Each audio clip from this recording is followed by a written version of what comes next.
If there's someone who once brought you to tears, but today they're no longer in your life, is that a loss or is it freedom? Some relationships don't fall apart because of a lack of love. They fall apart because at last we've learned how to love ourselves. Have you ever chosen peace instead of holding on to something that's already slipping away? Stay with Denzel Washington in this video, because what you're about to hear might be exactly what your heart has been needing.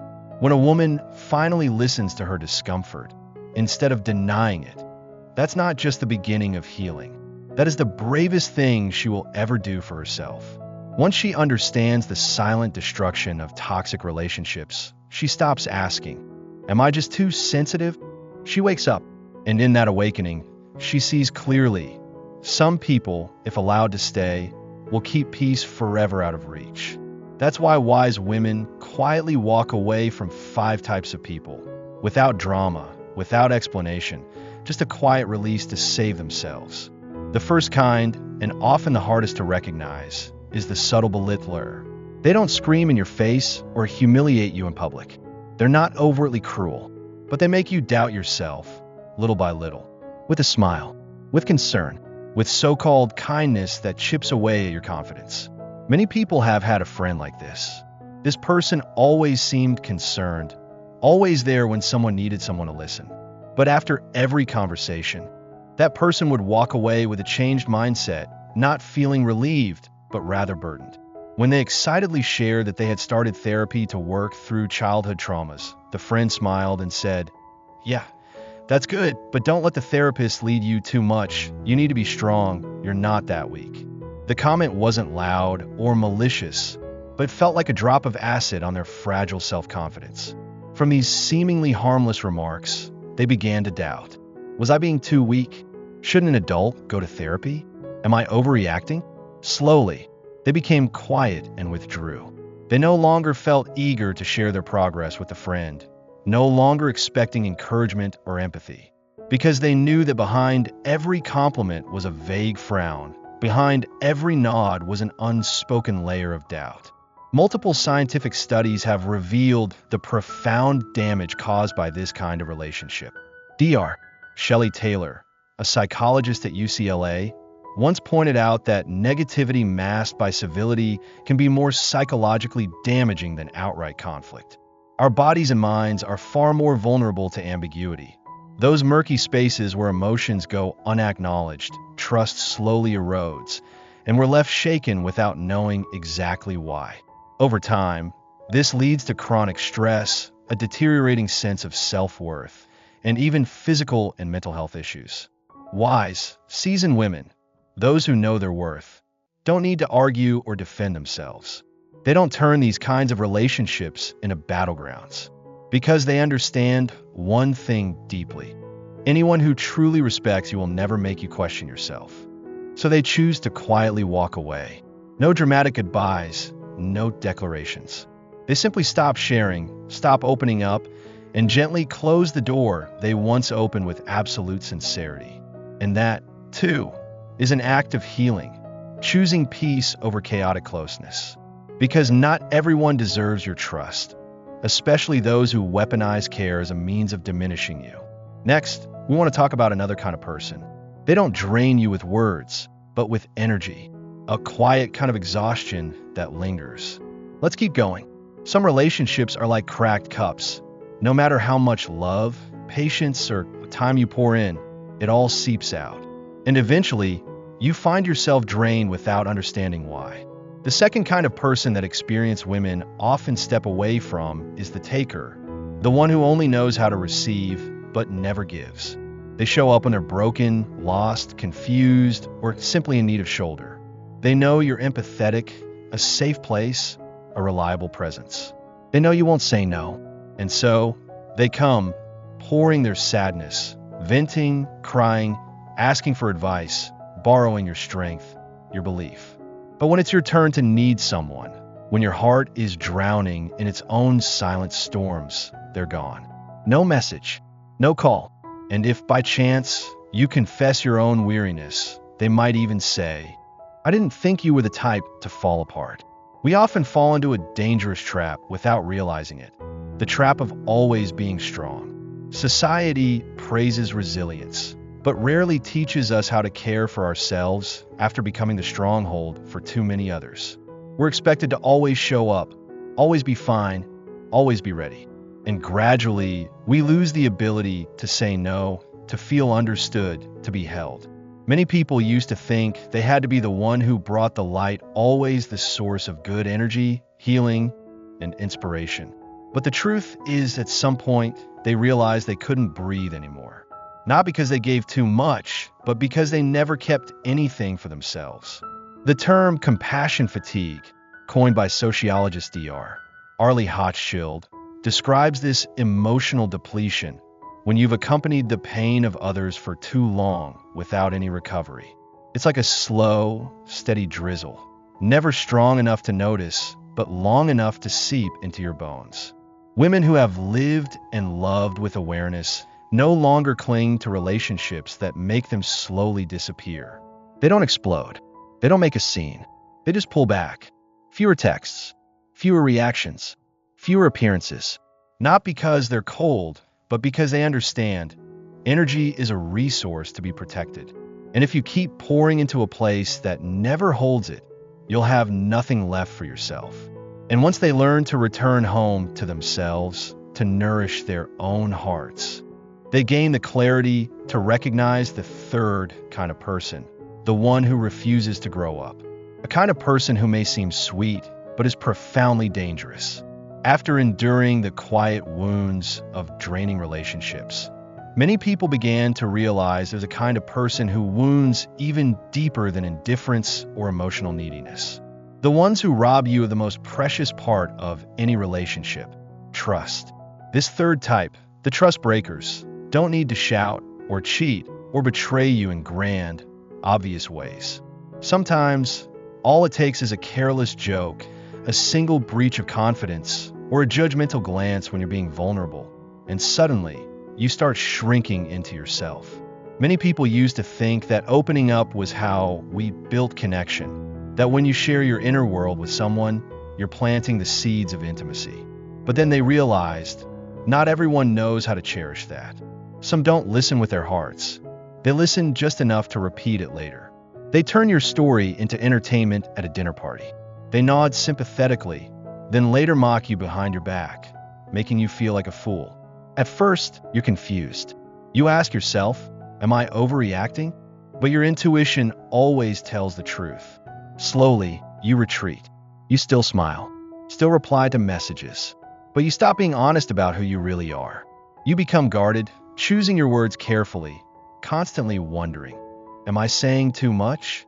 Trust, as renowned psychologist Dr. John Gottman once said, isn't built through grand declarations. It's woven through tiny acts, nodding when someone speaks, holding their gaze with kindness, offering silence at the right moment. And yet, it only takes one betrayal to make that trust begin to erode. It doesn't shatter. It wears away, drip by drip, like water carving into stone. And the saddest part is, we often don't realize it until we're completely worn out from staying on guard. Many people used to try to explain, to get that person to understand the hurt they caused. But over time, they learned something vital. Trust cannot be begged for. It can only live where it is honored. And wise women, they don't cling to relationships where they have to be on constant alert, even with their own emotions. They leave quietly. No grand exit, no accusation. And when you learn to protect your trust like the treasure it is, you finally become calm enough to recognize the next kind of person, the one who refuses to grow up, the kind who forever wants you to be their mother, their mentor, or their savior in their own lives. And just when I thought I had grown strong enough to set boundaries with those who violated my trust, life introduced me to yet another kind of person, more subtle, more complex, but equally draining. They don't hurt you directly. They don't break trust with harsh words or clear betrayal. They just live in perpetual crisis. The chaos makers. The people whose lives seem to be an endless emotional storm. And somehow, you become their life raft again and again. Some might call them sensitive, emotional, or in need of healing. But if you've stayed close to them long enough, you begin to realize something. You can no longer tell where their emotions end and yours begin. They call you in the middle of the night just to cry. They text you every morning with a new worry.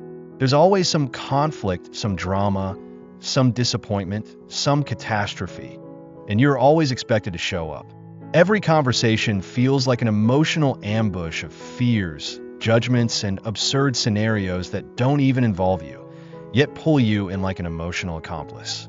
At first, you just wanted to help. Of course, you wanted to be that kind of person. The one who listens, who shows up, who helps friends through the storm. But the deeper you got, the more you felt yourself being pulled under. You began losing sleep over problems that weren't yours. Your heart raced every time your phone rang, dreading another emergency. And slowly, exhaustion crept in until you barely recognized yourself. Dr. Susan David, a renowned psychologist in emotional intelligence, calls this phenomenon emotional contagion.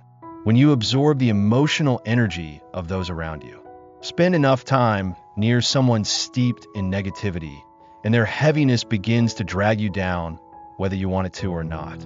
Emotions may be invisible, but they spread like wildfire. And when you don't know how to shield yourself, you become collateral damage in a storm that was never yours to weather. What they've learned, after burning out too many times trying to save people like this, is that not everyone wants to be saved, and not everyone deserves your energy. A wise woman never loses her compassion, but she learns to be discerning about where she places it. Because sometimes the most loving thing you can do is stand still, not respond right away, not rushing to fix it, but to gently step back, without judgment, without resentment, choosing peace for yourself. Because the truth is, you can't save someone from drowning if you're sinking too. And in that quiet, resolute silence, you begin to see them for who they really are, the kind of person who only feels big when you make yourself small. Not every wound comes from a direct blow. Some injuries are as light as air, but they erode you slowly, chipping away at your confidence, corroding the safety you thought you had in a relationship that once felt close. And the most painful? When the person who makes you feel small is the same one who once cheered you on. Many people had a friend like that. They were there when they were starting out, smiling at every small win, sending kind messages when they took a step forward. But somewhere behind the supportive words, they started to feel something off. Their friends say, "So happy for you," followed by a joking, "Can't believe you pulled it off," or a sigh that sounded like a compliment. "Well, if I had as much time as you, I'd be killing it too." At first, you thought you were just being sensitive. Maybe they were just joking. Maybe it was all in my head. But slowly, you will find yourself holding back, afraid to share the good things in my life, shrinking whenever I was seen, hiding my joy so they wouldn't feel less than. Every time you shared something you was proud of, you braced myself for what would follow, a polite nod, a swift change of subject, or sometimes just silence. That's the thing about quiet competition. It doesn't show up as obvious jealousy. It shows up as subtle withdrawal. They can't celebrate you, not because you've done something wrong, but because your light threatens their own sense of worth. Psychologist Leon Festing once introduced social comparison theory. We measure ourselves by comparing ourselves with others. But when taken too far, that impulse silently poisons friendships. As Dr. Kristen Neff once said, comparison not only steals joy, it robs connection. How can intimacy grow in a relationship where one person always feels like they're losing in your glow? An awakened woman does not shrink herself to soothe someone else's discomfort. She knows real friendship is built on shared joy, not hidden resentment. So she takes a step back, keeps a healthy distance, and pours that same energy into people who smile with their whole hearts when she succeeds. Because she deserved to shine without apology. And so do you. Not everyone can handle your light, but that doesn't mean you should dim it to make them more comfortable. Choose people who help you radiate even more, not those who make you hide your brilliance. It took many people a long time to learn this truth. Not everyone who walks away in silence is cold or unfeeling. And not everyone who stays, who talks too much, who clings on, is loving from the right place. Sometimes, the most courageous thing you can do for yourself is to let go. Many people wrestled with that decision for a long time. Were they being heartless? Were they walking away too easily from someone they once called their soulmate or friend? This was someone they had once told everything to, every joy, every heartache. But over time, the more they stayed, the more they had to perform, to please, to tolerate, to hold everything together, just to keep the relationship from falling apart. And the strangest part? They still cared about them. They still treasured their memories. But deep down, they no longer felt safe. So one day, they didn't explain. They didn't argue. They didn't need a round of applause for walking away. They just quietly stepped out so they could finally breathe again. And you know what? That silence wasn't coldness. It was self-love. We live in a world that labels pulling away as selfish, detached, or unkind. But the truth is, walking away quietly may be the highest form of self-respect. When you realize a relationship no longer helps you grow, when you understand that true love never demands the sacrifice of your peace, that's when you know it's time to go. There is a line from Little Women when Jo says to her sister, "Just because my dreams are different from yours doesn't mean they're unimportant." In the same way, just because they chose silence and distance doesn't mean they didn't feel pain. It means they didn't want to keep hurting anymore. Love doesn't mean you must endure. Forgiveness doesn't mean you must stay and be hurt again. And leaving doesn't mean ending, it means beginning again. This time, choose yourself. You deserve relationships that help you grow, where you can be your full, expansive self, not a version that's been trimmed to fit someone else's comfort zone. You deserve love that never asks you to sacrifice your inner calm. And sometimes, silence is the clearest answer for a story that has reached its final chapter. Sometimes, life doesn't need more explanations, just a bold decision to choose you. You don't have to hold on to relationships that wound you or prove your worth in places that make you feel small. Today's lesson isn't about blaming anyone, but honoring your bravery when you walk away to protect your peace. If you're on that path, healing, setting boundaries, or returning to yourself, remember, you're not alone. Thank you for being here and for letting me walk beside you, even briefly. If today's story resonated with you, leave a comment and share your story. Who knows? The next video might be exactly what your heart needs. If this message helped, please like, share with someone who needs it, and subscribe to join the next chapter of healing and growth. See you in the next video, where we continue writing stories of courage and self-love.